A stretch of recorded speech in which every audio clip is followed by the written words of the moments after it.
Fever dub! Bow, bow, bow. Dub in the chat. A W. Ha.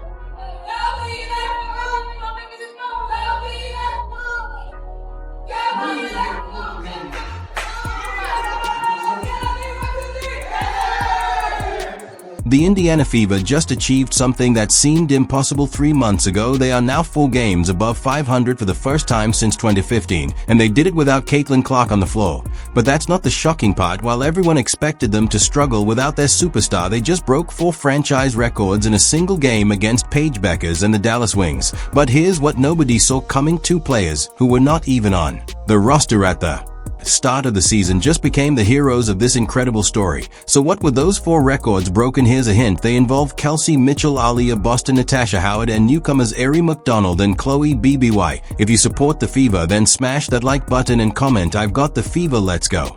The 100 win over Phoenix.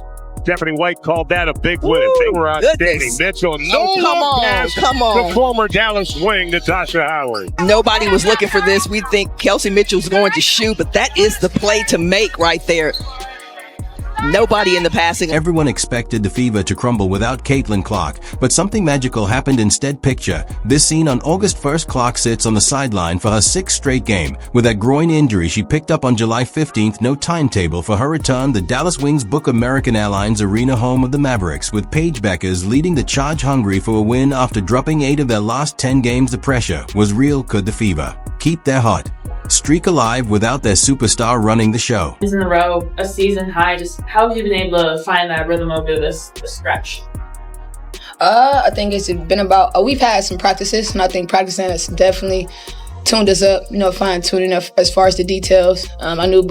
We knew before All-Star that, the second half of the season is always about people making adjustments, people finding ways to stop what we have to do. And I think that on us, we try to do a good job of staying locked in at practices and shoot-arounds and all that kind of stuff to be. The opening tip revealed everything you needed to know about this Fever team's mindset. They came out swinging like they had something to prove. No hesitation, no waiting around for someone else to take control. This wasn't going to be a survival game. This was going to be a statement. Kelsey Mitchell grabbed the reins immediately. She attacked the rim with purpose, knocked down confident shots, and set the tone that screamed, "We are not backing down." Mitchell finished with 23 points on 9 of 19 shooting, leading the team while carrying the load that Clark usually handles. She led the league in scoring throughout the entire July. 20-point games this season in her 8th year. She also has a couple of 30s.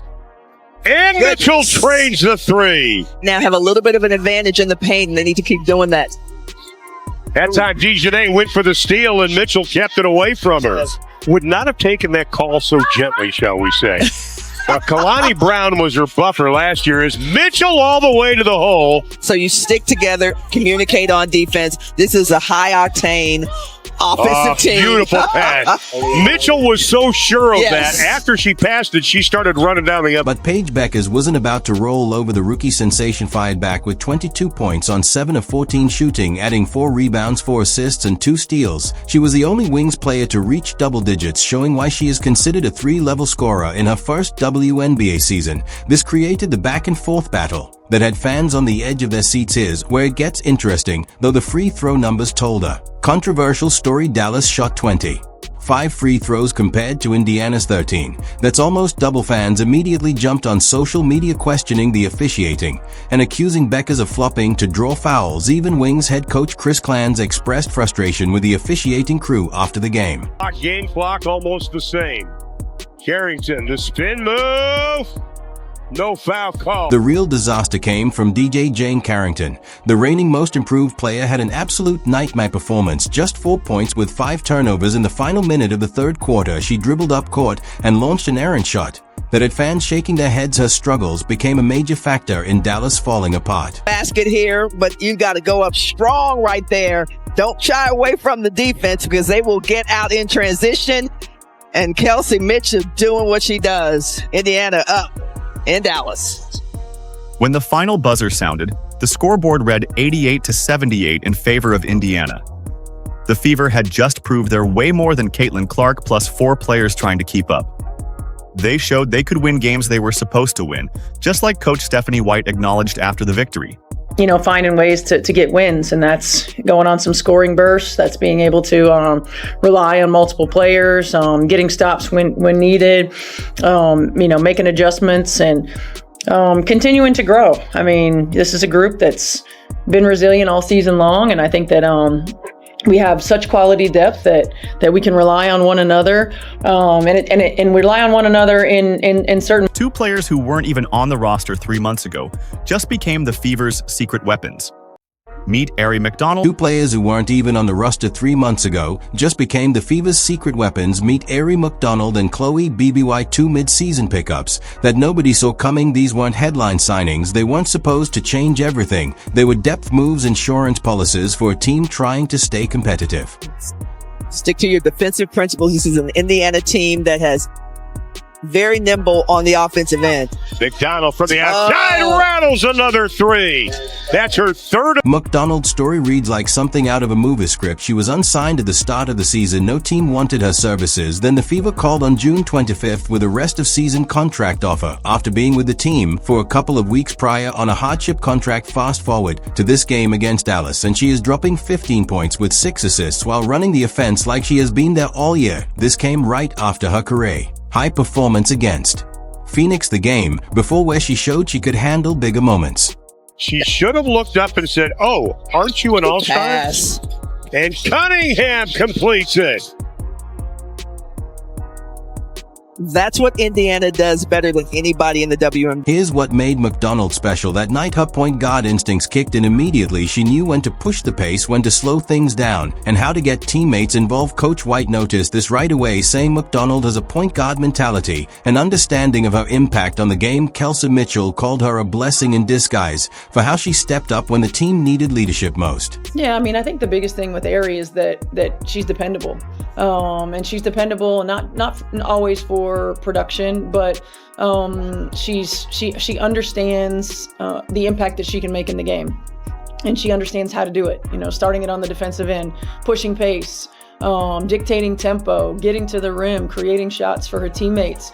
All of those things, and she's got an incredible awareness, and so she understands when she's hot, and she understands when somebody else is hot and how to get them the ball.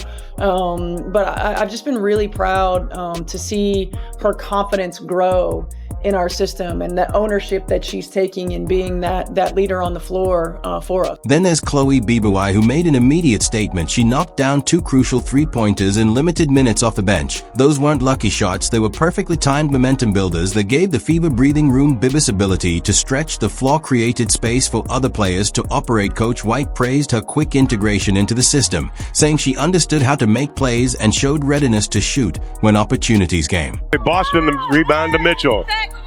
McDonald splits the D. Bibby, this is where she's good. She can extend the defense, and she's done it. For that nice jumper. Bueckers again, another double-digit game, 6 in the quarter. Here's Bibby, launches, buries the 3. Bibby, don't do him like that. But here's where it gets really interesting. After just 2 games with the team, BBY earned herself a rest of season contract. The Fever saw enough in those limited minutes to commit to her for the remainder of the year. She addressed a specific need that White identified, noting that BBY is a stretch forward and she's a shooter, and we haven't had that. You signed Chloe Bibby to a rest of season contract today. Just what impressed you about her on that 7-day and those 2 games she played in? Well, number one, just the way that she fit in right away. She gives us a different look from that forward position with her ability to stretch the floor. And particularly in 2 games where we really needed to create space for AB to go to work inside, she was able to do that for us. She came in and she learned the system right away. It just was such an easy transition, and she's produced. These 2 unknowns became the difference makers in the Fever's biggest winning record since 2015. McDonald provided the point guard leadership they desperately needed. BBY gave them the floor spacing that opened up the entire offense. Coach White's system clicked because these players understood their roles immediately and executed without hesitation. The Fever weren't just surviving without Clark anymore. They were thriving because players like McDonald and BBY stepped into roles they weren't originally signed to fill.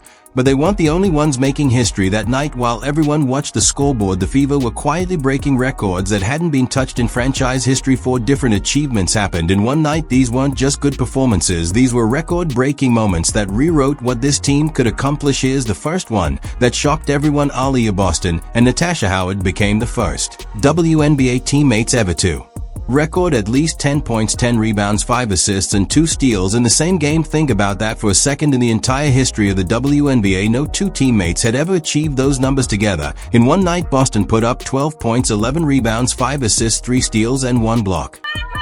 Watch the attention Boston gets. Opens up a lot for the guards. Here's Boston. Bueckers had nothing she could do. No rebound, Howard.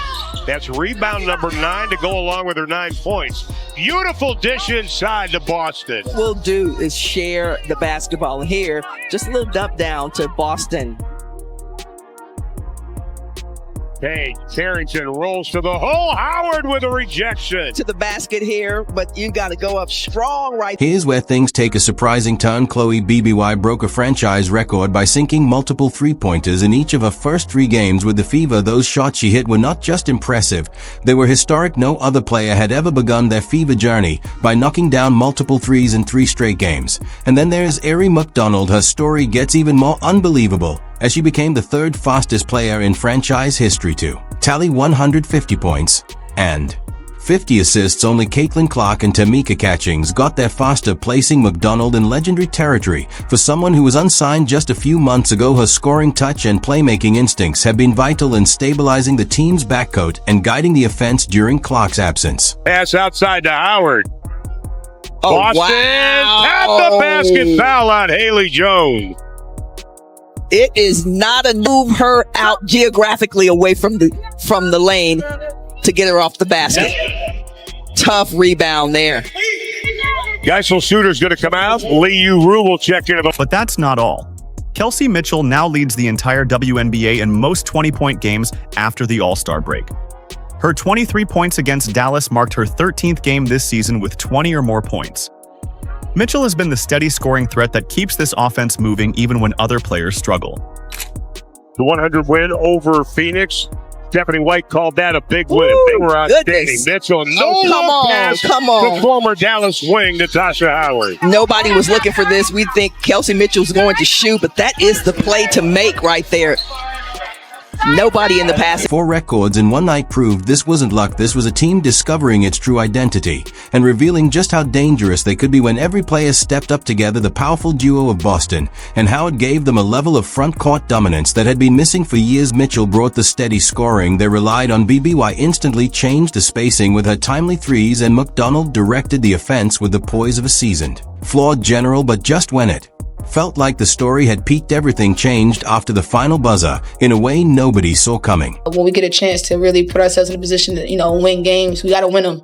I think any competitor knows that when you say win them, win them. And I think we took some time off, we got a little drop off today, and I think that's what she's talking about. It was inconsistent. I think we could have been a little bit better. Kelsey Mitchell's post-game comments carried a quiet storm, a message so subtle yet powerful that it sent Fever fans into a frenzy of hope. The locker room was still electric after their historic night. The air charged with pride and disbelief. Mitchell stepped up to the microphones, and every word she spoke felt calm but intentional on the surface. She praised her teammates for stepping up, for playing fearless basketball in the absence of key players, but beneath those words was something deeper. When she specifically pointed out Aaliyah McDonald and called her our blessing in disguise, it felt like more than praise. It felt like a quiet declaration, a signal that recent roster changes were not setbacks but transformations, and fans listening closely knew this was not just about a win, it was about a new beginning. Aaliyah, you only joined this team mid-season, officially on a full contract now. Congratulations. But just the impact that Aaliyah's had overall, how do you feel like? Oh, it's unbelievable. This is our blessing in disguise.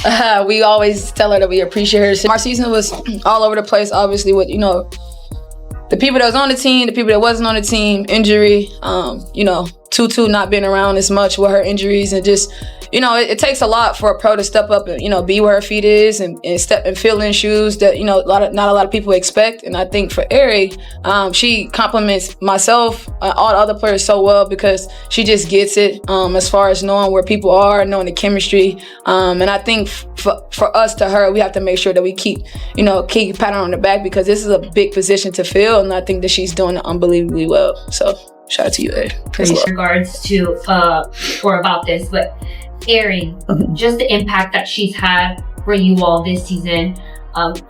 What do you like most about what you've seen from her thus far? No, number one, her energy. I mean, she is she's an energy giver. She's fast. Her speed changes the game for us. Her ability to get the ball from one end to the other quickly. Her ability to get into players defensively. She changes the game for us in that way. I have continued to be impressed with just how quickly she immersed herself, into our team and fit in right away. Here's where everything shifted. Mitchell's comments about McDonald being a blessing in disguise weren't just compliments. They were quiet fireworks aimed at Dana Bonner's departure earlier this season. The Fever waived Bonner, which allowed them to keep McDonald and bring in Chloe BBY. And Mitchell's tone made it clear those moves changed everything. Her praise hinted that the team finally felt free. As if the weight had been lifted, she even went further, saying, "We always tell her we appreciate her." Seriously, because our season was all over the place and it takes a lot for a pro to step up, be where her feet is and fill in shoes that not a lot of people expect. That wasn't just about Ari, it was about how the entire team evolved. Coach Stephanie White doubled down, emphasizing their us versus the world mindset that became the heartbeat of their season. The players bought in fully. You could see it in how they moved past and defended. This was no longer a team reacting to chaos. This was a team creating order from it. Every moment on the floor felt tighter, every decision more unified. After the game, players spoke candidly about how the chemistry had improved, the energy was freer, more honest, and suddenly this wasn't just a victory, this was proof that adversity had forged their true identity.